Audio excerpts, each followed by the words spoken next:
মৃত্যু ভয়কে উপেক্ষা করে এভাবেই এভারেস্টের চূড়ায় পা রেখেছিলেন ডাক্তার বাবর আলী। তুষার ঝড়, তুষার ধস আর তীব্র ঠান্ডা কোনো কিছুই ঠেকাতে পারেনি তার অদম্য ইচ্ছেকে। প্রথম বাংলাদেশি হিসেবে জয় করেছেন লোৎসে ও মানাসলু পর্বতশৃঙ্গ। একই অভিযানে জয় করেন অন্নপূর্ণা 1।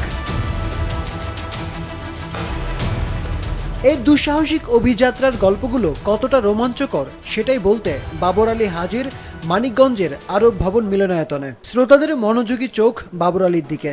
একাধারে চিকিৎসক, লেখক ও ভ্রমণ পিপাসু বাবর আলী বলে যাচ্ছেন নিজের অভিজ্ঞতার কথা। জয় করা যেন আমরা ছুতে পারি মানব সন্তান হিসেবে কিছু সময়ের জন্য ওই জায়গাটায়। আমি তো আর এভারেস্টে থেকে যাইনি, তো কিছু সময়ের জন্য ছুতে পেরেছি। এইটাই আনন্দ যে পৃথিবীর সর্বোচ্চ স্থান থেকে আমি একটু বাকি দুনিয়াটা আমার দেখার সুযোগ হচ্ছে।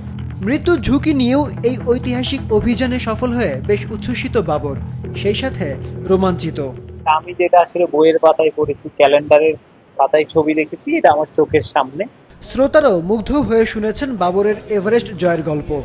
সুউচ্চ পর্বতমালা যারা জয় করেছেন সেরকম কোনো মানুষকে সামনাসামনি দেখবার, তার কথা শুনবার অভিজ্ঞতা হয়েছে। এটা আমার এই দীর্ঘ জীবনের একটা বিরল প্রাপ্তি। মানুষের অসাধ্য কিছু নাই, অসম্ভব একটা বিষয়কে মানুষ ইচ্ছে করলে সম্ভব করতে পারে। এই পাড়ার মধ্যে দিয়ে বাংলাদেশকে বিশ্বময় তিনি তুলে ধরেছেন। এভারেস্ট জয় করেই তৃপ্ত নন বাবর আলী, পরিবেশ রক্ষায়ও কাজ করেন তিনি। প্লাস্টিকের ব্যবহার কমানোর আন্দোলনের অংশ হিসেবে ৬৪ দিনে গিয়েছেন দেশের ৬৪ জেলায়। আরিফ উদ্দিন নবীন, মাছরাঙা, নিউজ ডেস্ক।